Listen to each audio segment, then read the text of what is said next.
This 5-minute solution will show you how to bold text in a Facebook post. As you can see right now, I'm in my Facebook and here's a dummy post I'm going to create. By default, Facebook doesn't provide this feature to customize text or make a text bold. In order to make your Facebook post bold, first of all, copy your post text and now go to a browser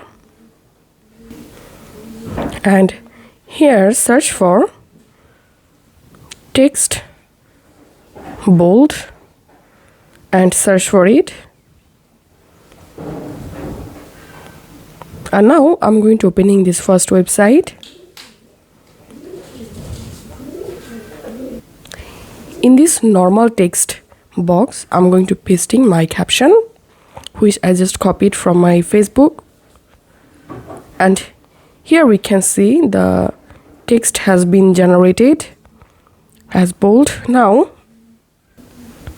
all you have to do is just select the bold text that you want to use and copy it. Now go to your Facebook post and paste the copied text here, and here we can see this text is bold now. So this is how we can bold our Facebook post text. If this video helped you out, please leave a like and leave a comment down below, and don't forget to subscribe 5-minute solution. Thank you for watching.